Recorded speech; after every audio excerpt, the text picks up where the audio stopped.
하나님의 말씀 함께 보겠습니다. 요한복음 4장 28절로 30절입니다. 여자가 물동이를 버려두고 동네로 들어가서 사람들에게 이르되 내가 행한 모든 일을 내게 말한 사람을 와서 보라. 이는 그리스도가 아니냐 하니 그들이 동네에서 나와 예수께로 오더라. 아멘.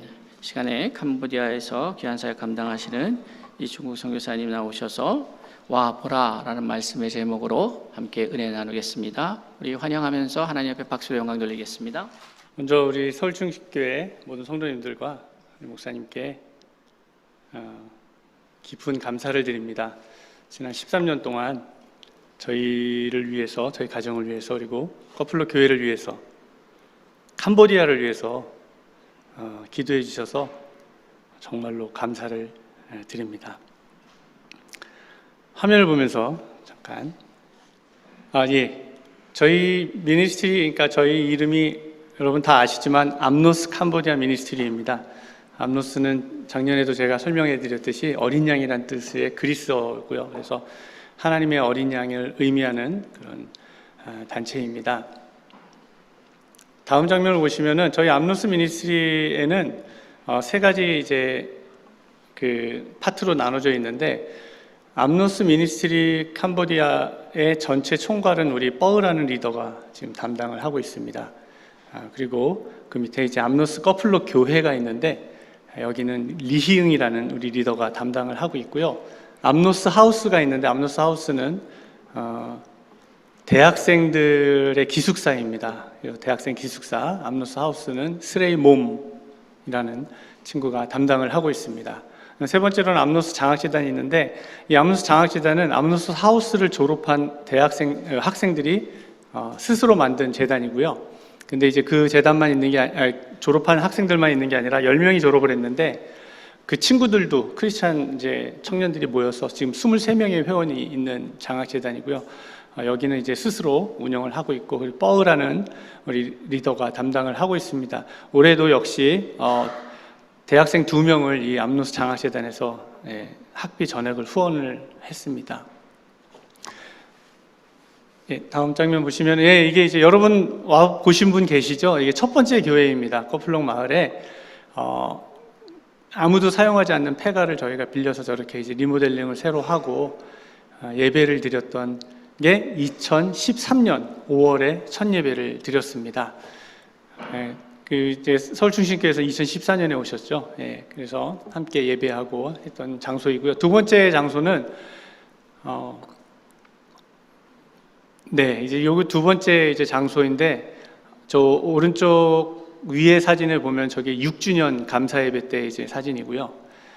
왼쪽에 사진은 이제 리더십 교육을 하고 있는 거고, 그 교육을 담당하는 친구가 우리 대표 리더인 뻐우라는 리더가 이제 사역을 하고 있습니다. 이것이 이제 두 번째 예배 장소였고요. 이제 세 번째 예배 장소는 이곳입니다. 가운데 이제 완공이 안 된 건물을 저희가 싸게 임대를 해가지고, 오른쪽에 이제 주일학생과 우리 저 뒤에 이렇게 고개를 내밀고 있는 친구는 대학생입니다. 그래서 곧 우리 주일학교 선생님이기도 하고 해서 담장도 칠하고 해서 다음 장면 보시면 이렇게 완공이 됐습니다. 그래서 저희가 예배당을 이렇게 해서 지금 이제 사용을 하고 있고요.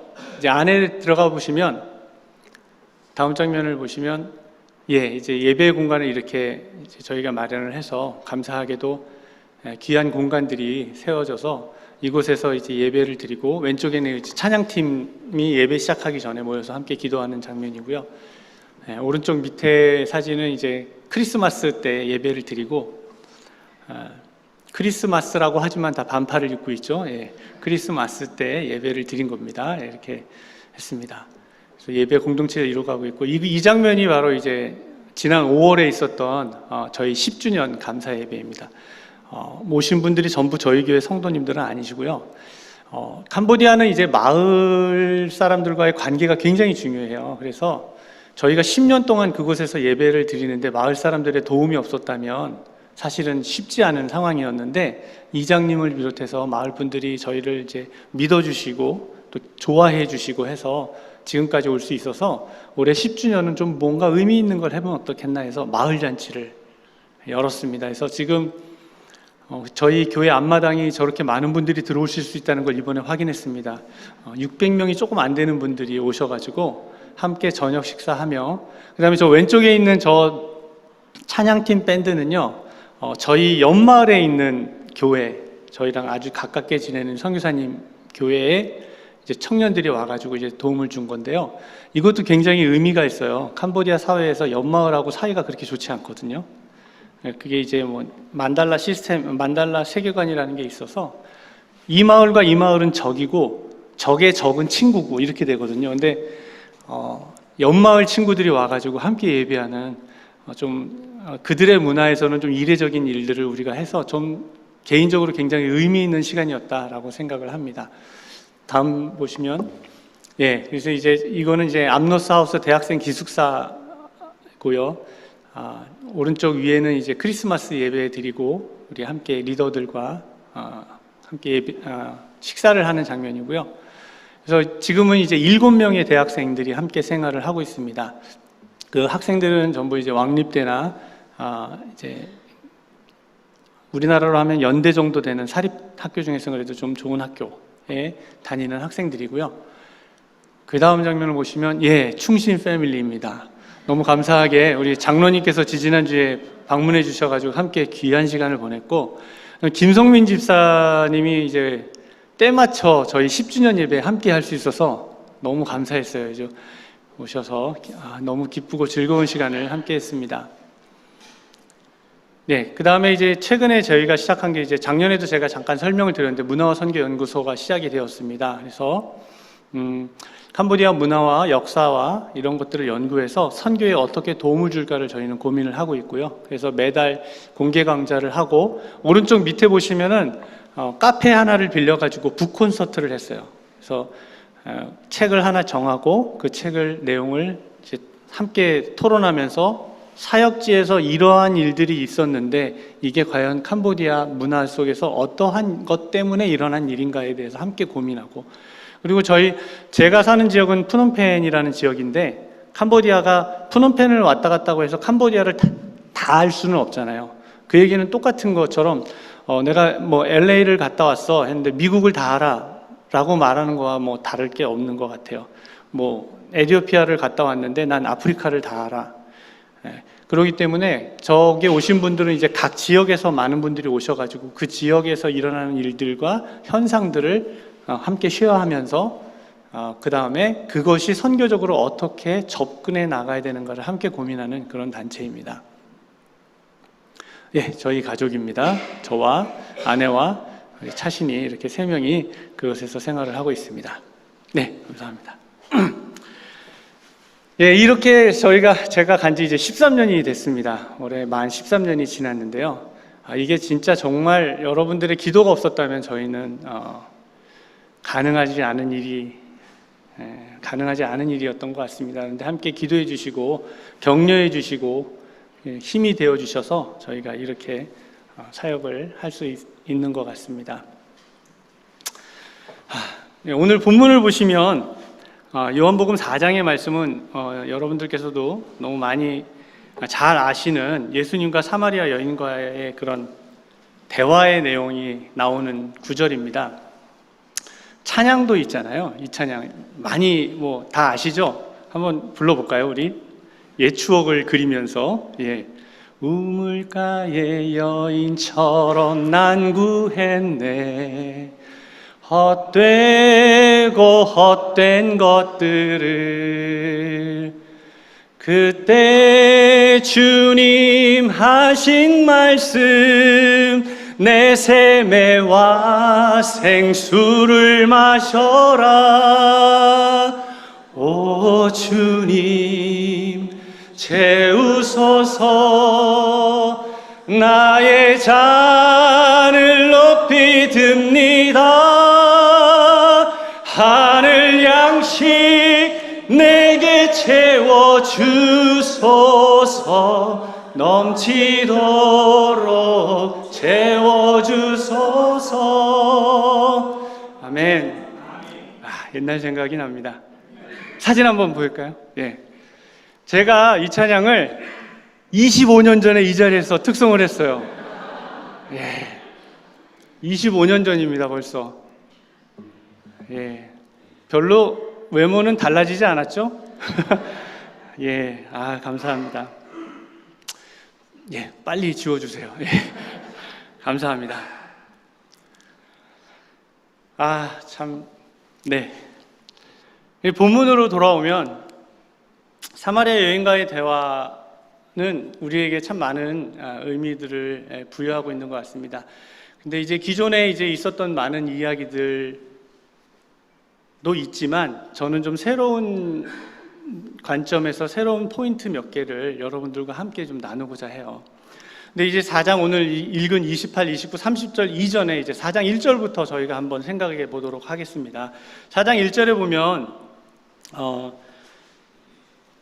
어떻게 보면은 약간 오늘 본문의 내용하고는 조금 안 맞는 내용인 것 같은 느낌의 말이 나와요. 뭐라고 나오냐면 예수님께서 제자를 삼고 세례를 베푸는 것이 요한보다 많다 하는 말을 바리새인들이 들은 줄을 주께서 아신지라, 이런 말씀이 나오는데요. 이 얘기가 왜 나왔을까? 바리새인이 세례를 많이 주는 걸 아는 것과 예수 그리스도께서 사마리아 안으로 들어가시는 것과 어떠한 연관성이 있을까?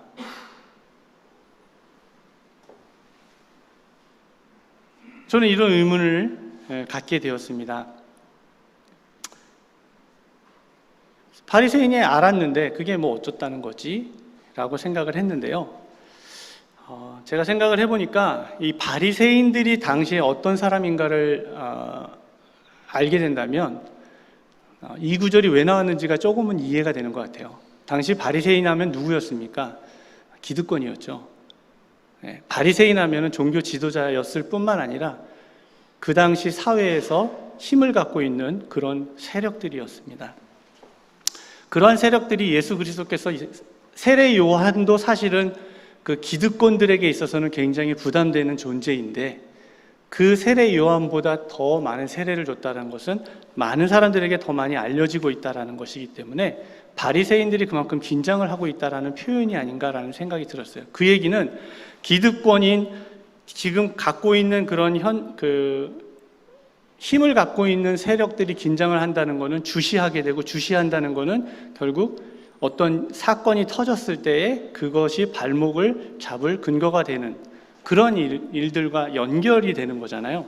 예수 그리스도께서 사마리아 땅에 들어가시기 전에 1절에 바리새인이 알았다라고 표현하는 것은 그만큼 그 당시의 상황이 예수 그리스도께서 하시는 행적들이 주시되어지는, 많은 사람들이 그것을 집중하고 있는, 특히나 기득권 세력들이, 힘을 갖고 있는 세력들이 집중하고 있는 그러한 시대가 아닌가, 그러한 상황이 아닌가. 그래서 자칫하면 그 주시가 행동으로 옮겨질 수 있는 그런 상황이 아닌가라는 생각을 하게 되었습니다. 그럼에도 불구하고 어떻게 보면 예수님께서 이 바리새인이 그 사실을 알았다는 소식을 들었을 때 어떻게 보면 마음에 위축이 올 법한 상황임에도 불구하고 예수님은 아랑곳하지 아니하고 사마리아 지역으로 들어가셨다라는 거예요. 그런데 이 사마리아 지역은 어떤 지역입니까? 다 아시는 지역이죠. 많이 들으셨기 때문에 서울 충신교회를 다니신 여러분들은 다 아실 거예요. 사마리아에 대해서. 사마리아의 위치는 이스라엘이 약간 길쭉하게 되어져 있는데 북쪽과 남쪽의 중간 지역에 있어요. 그렇다는 것은 교역이 활발하게 이루어지는 지역이죠. 여러 지역들이 만나는 길목이었고, 그렇기 때문에 많은 나라들이 시리아나 신바벨론이나 이런 나라들이 침공을 했을 때 반드시 장악하고 점령해야 될 지역 중에 하나가 바로 사마리아 지역이었던 거예요. 그렇기 때문에 사실은 굉장히 많은 지배를 당했고, 지배를 당했을 때 당시에 그 지배자들이 한 행동들은 뭐냐면요, 이 혈통을 섞는 작업들을 했다라는 거예요.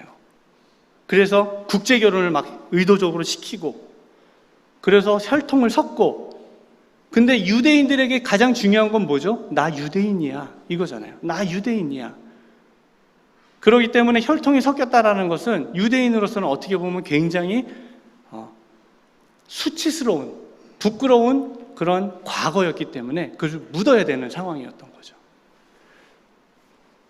묻을 때는 어떻죠? 두 가지 현상이 일어나는 것 같아요. 막 이 과거에 대해서 안 좋은 과거를 지우려고 할 때는 그것을 막 더 이렇게 막 드러내면서 오히려 이렇게 탁 하든지 아니면 아예 없애든지 둘 중에 하나인데, 유대인들은 두 번째 방법을 택한 것 같아요. 그래서 사마리아 사람들하고는 어떻게 하죠? 말도 안 섞는, 아주 없애버리는 그런 정책을 폈던 것 같습니다.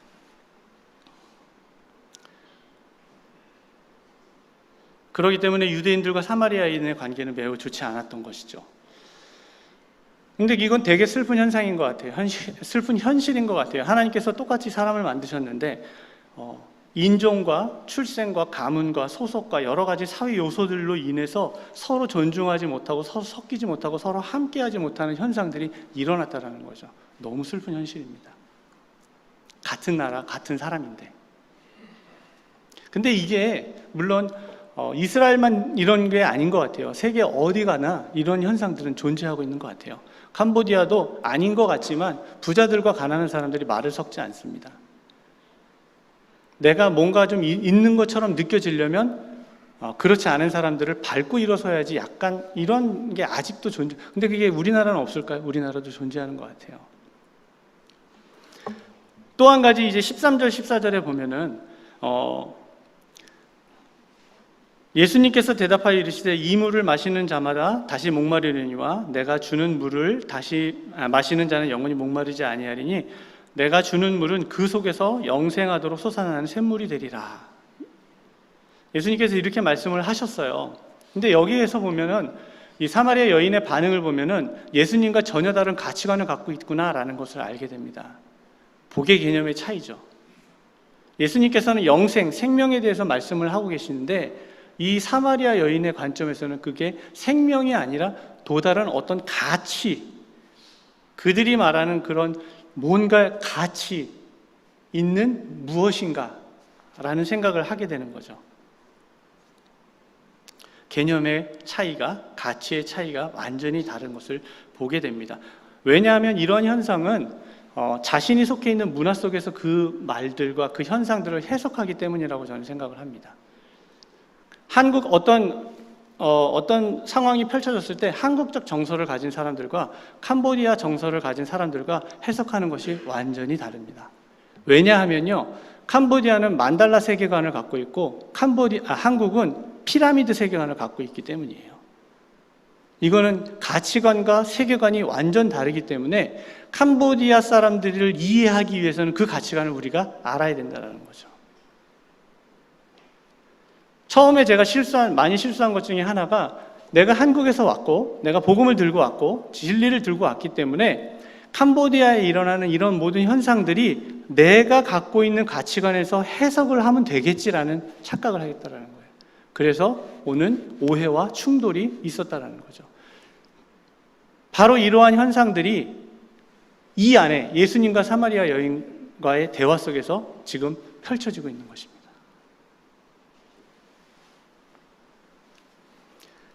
근데 이 가장 중요한 개념의 차이 중에 하나가 뭐냐면 복의 개념이에요. 우리는 복이 뭐라고 생각하죠?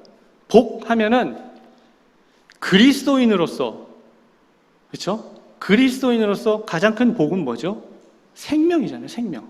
우리 목사님, 담임 목사님도 늘 강조하시는 말씀이지만 영생이잖아요.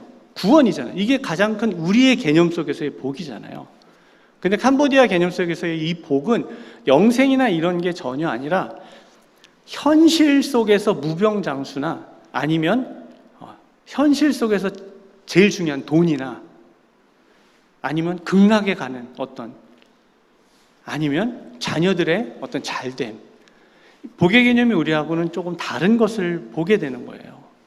그렇기 때문에 우리가 가서 자꾸 복 얘기를 하는 게, 우리는 여러분 예수 믿으면 복 받습니다. 그 의미는 뭐냐면 예수 믿으면 구원받습니다. 예수 그리스도를 영접하면 우리에게 영생, 생명이 주어집니다 라고 이야기하는 거지만, 그들에게 있어서 예수 믿으면 돈이 생깁니다 라고 이해하게 되는 거죠. 예수 믿으면 내 병이 낫습니다. 낫지요. 틀린 말은 아니지요. 그렇죠? 예수 믿으면 그런 놀라운 신유의 은혜가 있지요. 경제적인 은혜가 있지요. 그렇죠? 그런데 그게 주가 아닌데 그들의 개념 속에서는 그게 아직까지는 더 중요한 개념이라는 거죠. 그렇기 때문에 우리가 선교적으로 접근해야 될 여러 가지 상황들이 여기서 조금 갈리기 시작을 하는 거예요. 기존의 한국의 방식, 저는 80년대, 90년대 부흥을 경험한 세대거든요.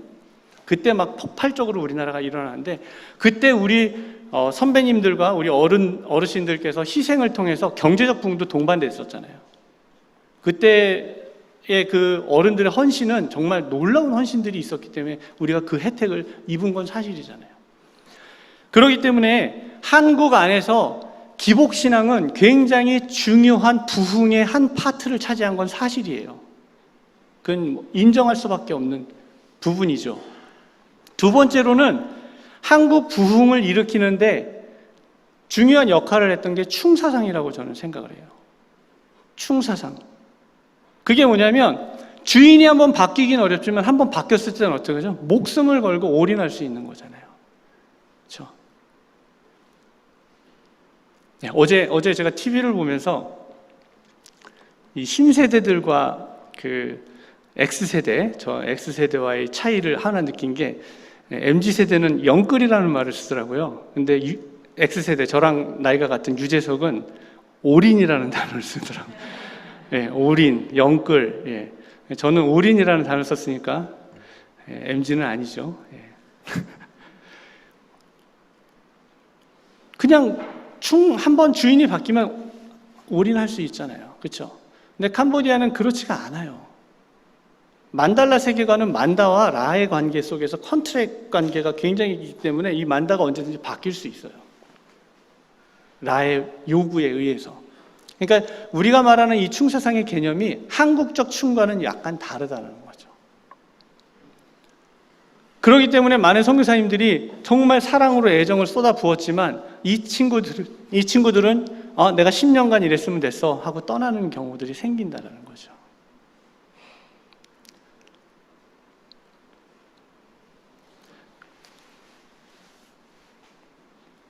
이런 개념들의 차이들이 우리가 선교를 하나님의 복음을 증거하는 데 있어서 어떻게 보면은 걸림돌이 될 수도 있고 어떻게 보면 효과를 발휘할 수도 있다는 거죠. 그러나 더 효과적으로 우리가 하기 위해서는 이들의 문화와 생각들을 좀 알 필요가 있다는 거죠. 근데 사마리아 여인과 예수 그리스도의 대화 속에서 이런 문화적 차이들이 일어나는 것을 우리가 보게 됩니다.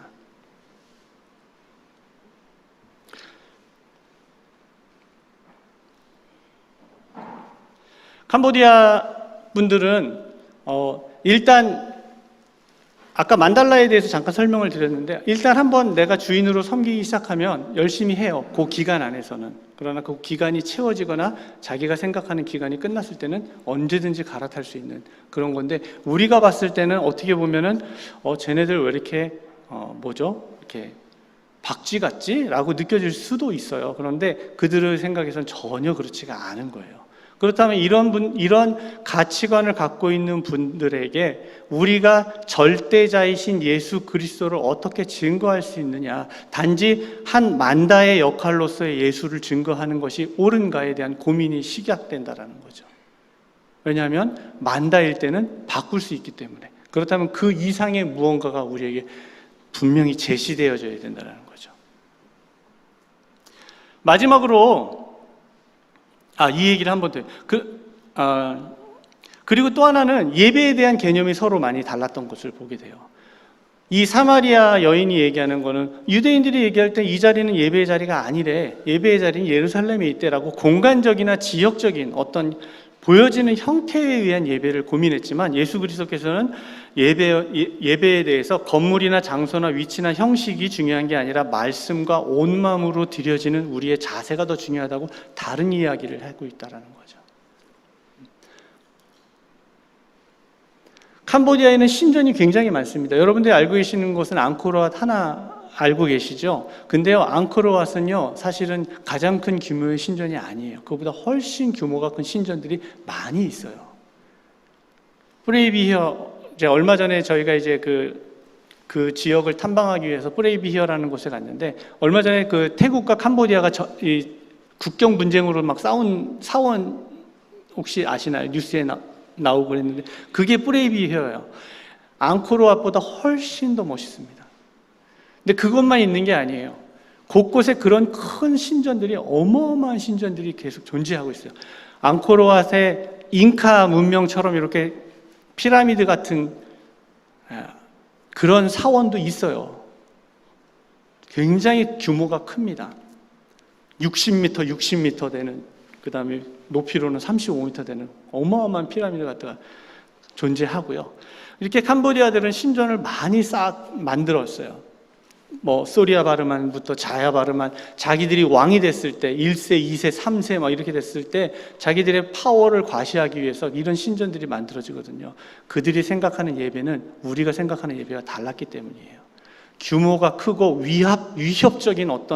위압적인 무언가가 만들어진다면 내 권위가 올라간다. 이것이 바로 신에 대한 예의다라고 생각을 하지만 예수께서는 그렇게 얘기하지 않으신다는 거예요.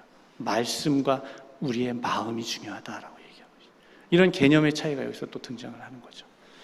마지막으로 예수님께서는 사회적 통념과는 다르게 행동을 하셨다는 거예요. 일단 사마리아 여인과 대화한 것부터가 사회적 통념과는 다른 선택이었죠. 근데 예수님께서 이렇게 사회적 통념과 다르게 행동하신 것들은 요 상황만이 아니에요. 많은 상황들이 있어요. 마태복음 20장의 품꾼의 비유 아시죠? 주인이 와가지고 품꾼들을 불렀어. 아침에도 부르고, 아점 때도 부르고, 11시에도 부르고, 12시에도 부르고, 3시에도 부르고, 4시에도 부르고. 근데 품삯은 똑같이 줬잖아요. 그렇죠? 근데 여기서 나오는 게 뭐냐면요. 일단 주인이 품꾼을 불러갔다는 자체가 그 시대에 맞지 않은 거예요. 그 당시에는 부재지주 사회였기 때문에 도시의 지주들이 살고 땅은 저쪽에 떨어져 있어서 주인이 나가질 않아요. 하인들을 시켜가지고 관리하게 하죠. 근데 주인이 직접 가서 품꾼을 불렀다는 것부터가 다른 접근이잖아요. 예수님의 비유에서는 그런 것들이 요소요소에 숨어져 있어요. 그리고 주인이 직접 돈을 줘요. 그러지 않거든요. 가장 믿을 만한 신복이 돈 관리를 하지 주인이 직접 이렇게 하진 않거든요. 불러 모으는 것부터 시작해서 사회적 통념과는 다른 관점의 접근들이 마태복음 20장에 나옵니다. 요한복음 5장에도 똑같이 나와요. 베데스다, 물이 동할 때 먼저 들어가면은 치유받는다. 근데 잘 생각해 보세요. 중증 환자는 그럼 치유를 받을 수가 없어요. 왜냐하면 중증 환자는 먼저 들어갈 수 없잖아요. 굉장히 불합리한 조건이에요. 공평하지 않은 조건이거든요. 그럼 중증 환자라도 부자라면 할 수 있죠. 하인이 찜해가지고 우리 주인이 올 때까지 안 돼! 하고 다 보디가드가 딱 하고 주인이 들어갈 수 있잖아요. 근데 예수님께서는 그런 사회적 통념을 벗어나게 중증 환자고 힘이 없는 자들에게 치유함을 허락하시잖아요. 그러니까 예수님께서는 이렇게 사회적 통념과는 좀 다르게 접근하시는 모습들을 보게 됩니다. 예수님이 왜 이렇게 하셨을까? 예수님께서 왜 이렇게 하셨을까? 저는 오늘 이 예수님의 이러한 모습 속에서 배워야 될 몇 가지를 한번 생각해 보았습니다. 첫 번째는 뭐냐면 사람이 소중했다라는 거예요. 사람이. 그 사람이 무슨 옷을 입었는지, 그 사람의 피부 색깔이 어떤 건지, 그 사람이 어떤 직업으로 어떻게 살아가고 있는지가 아니라 그냥 그 사람이 중요했던 것 같아요. 예수님이 생각하실 때는 사람, 한 영혼이 훨씬 더 중요했다라는 겁니다. 예수님은 그 당시 유대인들이 상대도 안 하는 사마리아 여인이었지만, 사마리아 사람이었지만 그 사람을 소중하게 대하셨다라는 거예요. 그녀는 그녀의 잘못을 책망하며 수치심을 드러내기보다는 진리의 말씀을 통해서 아버지께 돌아오는 방법을 선택하셨다는 거예요. 왜냐하면 그 사람이 중요했기 때문에. 그리고 그 사람, 소중한 사람에게 생명을 주셨다는 거예요. 두 번째로는 사회적 통념과 다른 접근을 하셨다는 거죠. 아까도 설명했듯이 예수님께서는 우리에게 생명을 주시기 위해서 때로는 우리의 문화를 활용하십니다. 그렇죠? 예수님께서 부활하시고 난 다음에 제자들을 만나셨을 때 한 첫 번째 행동이 무엇이었죠? 물고기를 드셨잖아요. 예수님이 그 당시에 먹을 게 필요하셨을까요? 그러나 그 안에서, 그 사회 안에서 일어나는 그 보편적인 일들을 그냥 행하셨잖아요. 때로는 우리의 문화를 사용하시지만 또한 때로는 필요하시다면 사회적 통념을 과감히 버리셨다는 거예요. 많은 사람들이 하는 것이라도 그것이 생명을 얻는데, 생명을 전하는 데 방해가 된다면 과감히 버리셨다는 거예요. 우리 학생들하고 성경 공부를 하면서 제가 이런 말을 할 때가 있었어요. 너희들 신호를 지킬 때 빨간 불일 때 가고 파란 불일 때 가야 되는데 왜 주변에 있는 경찰들을 보냐? 경찰들 보지 말고 신호등을 봐라 라고 했을 때 한 친구가 뭐라고 얘기하냐면 다 그렇게 합니다. 이렇게 얘기해요. 다 그렇게 합니다. 줄을 안 서요. 줄 서야지. 다 그렇게 하는데요. 사람들이 다 한다 할지라도 그것을 과감하게 필요에 의해서 버려야 된다는 거죠. 그 다음에 세 번째로 예수 그리스도께서 하신 모습은 모든 것을 뛰어넘는 진리의 선포였다는 거예요. 선교지에서 가장 필요한 것이 이것이라고 저는 생각을 합니다. 가끔 제가 오해하는 것 중에 하나가 뭐냐면 선진국이라는 데서 와가지고 선진 문물을 전파하고 있는 저의 모습을 볼 때가 있어요. 되게 웃긴 거죠.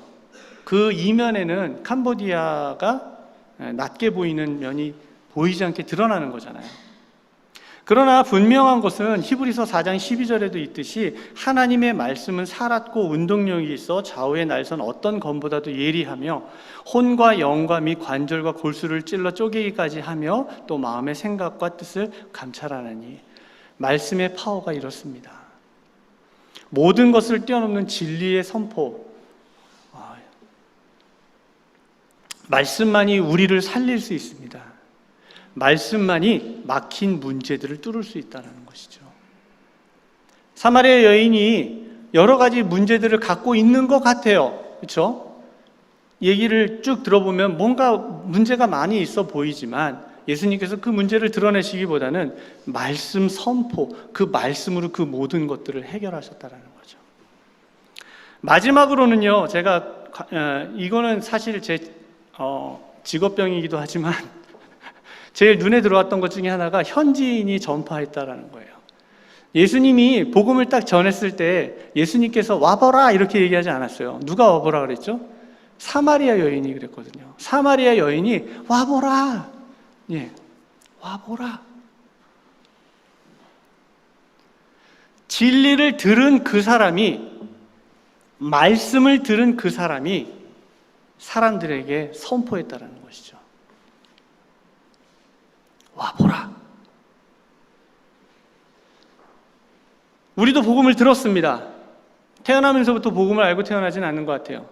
들었습니다. 누군가에 의해 들었습니다. 그렇다면 이제 누군가에게 선포할 때가 되었다라는 거죠.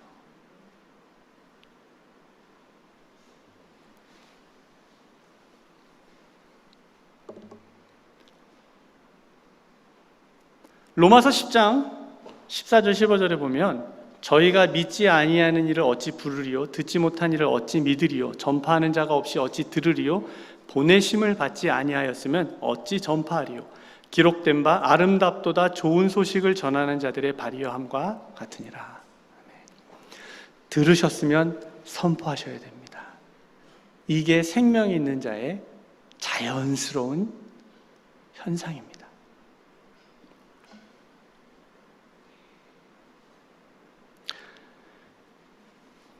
저희가 시작할 때 저도 이제 교회 서울 출신교회 와서 여러 번 이 말씀을 드렸는데 현지인이 현지인에게 복음을 전하는 날 해가지고 저희가 이제 전도 여행을 매년 이제 떠나게 됐는데 팬데믹으로 이제 중단이 됐지만 이제 올해 다시 시작을 하려고 합니다.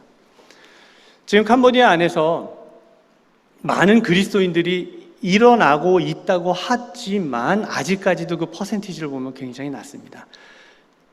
올해 1월이 캄보디아에 복음 전파된 지 100주년 된 미국의 CNMA 교단 선교사님이 1호로 들어온 지 100년이 된 해였습니다.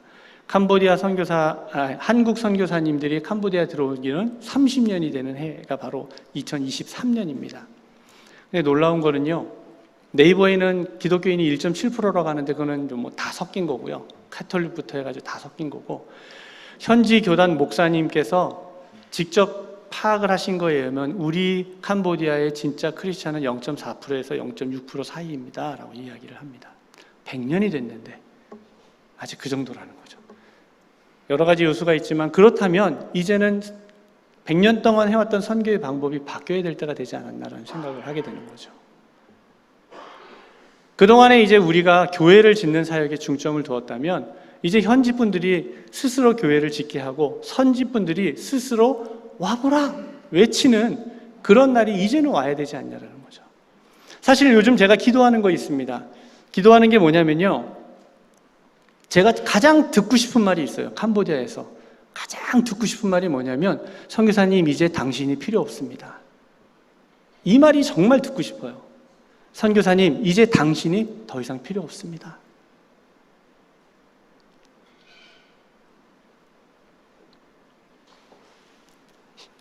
그들이 외쳐야 됩니다. 그들이 세워야 됩니다. 그리고 그들이 또 다른 생명을 낳아야 된다라고 저는 생각을 합니다. 그러기 위해서는 한국교회가 도와주셔야 돼요. 한국교회가 선교에 대한 패러다임이 바뀌셔야 됩니다. 내가 직접 가서 무엇을 한다, 중요하죠. 있어야 돼요. 그것 말고도 너무 많은 것들이 우리 안에 있다라는 거예요. 와보라. 이것은 내가 직접 가서 선포하는 것뿐만 아니라 있는 그곳에서 그 선교지를 품고 기도하는 것, 이거부터 시작되어진다는 것이. 그리고 선교의 다양함들이 이제는 시작되어져야 된다고 생각을 해요. 교회가 세워지고 하는 것이 1세대의 선교 전략이었다면, 이제는 그 교회를 세운 사람들을 후원하는 여러 가지 정보들과 자료들이 만들어지고, 그것을 통해서 그들에게 계속 서포트할 수 있는 무언가가 이제는 일어나야 될 때가 됐다는 거죠. 그래서 사마리아인이 외쳤듯이 캄보디아인이 그들에게 와보라 라고 외칠 수 있는 날이 속히 오기를 저희는 소망하고 있습니다. 선교는 다른 말로, 우리 지난주에 지난번에 제가 영상을 보는데, 선교는 다른 말로 생명입니다 라고 말씀하시는데, 저는 정말 전적으로 동의합니다. 선교는 어떤 형태가 있는 것이 아니라 생명이 있는 사람은 그 생명을 낳듯이 선교가 바로 그러한 것이라고 저는 생각을 하게 됩니다. 이러한 생명을 나누는 저와 서울 충신교회 성도님이 되시기를 축원합니다. 생명은요, 내가 생명이 있다면 그것이 내 의지와 상관없이 또 다른 생명들이 나아진다라는 거예요. 그렇잖아요. 네. 막 씨를 심어놓고 너 꽃 피우면 안 돼 라고 한들 꽃이 안 피워집니까? 생명이 있으면 꽃이 피워지잖아요. 꽃이 피워졌다는 건 열매가 맺혀진다는 거잖아요. 저희 집 앞에 망고나무가 있는데, 망고나무가 앞뒤로 한 그루씩 있는데 거기서 수백 개씩 나옵니다. 매년. 감당이 안 될 정도로. 부럽죠? 감당이 안 될 정도로 나오거든요. 근데 거기 가서 맨날 아침에 제가 기도하면, 올해는 망고가 적게 열리길 원합니다. 왜냐면 그거 떨어지면 차에 다 묻어가지고 막 차가 범벅이 되거든요. 적게 열리기를 소망합니다. 기도한다 한들 그게 적게 열립니까? 생명이 있는데. 선교가 바로 그런 것이라고 생각합니다. 외부에서 어떠한 영향이 있다 할지라도, 외부에 어떠한 상황들이 존재한다 할지라도 그것을 뛰어넘는 복음이 있다면, 그것을 뛰어넘는 진리가 있다면, 그것을 뛰어넘는 생명이 있다면, 그것은 자연적으로 확장되어질 것이고 선포되어질 것입니다. 그거에 동참해 주시는 우리 서울충신교회 여러분들 너무 감사드리고, 앞으로도 계속 그 선교를 위해서 기도를 부탁드리겠습니다. 함께 기도하겠습니다.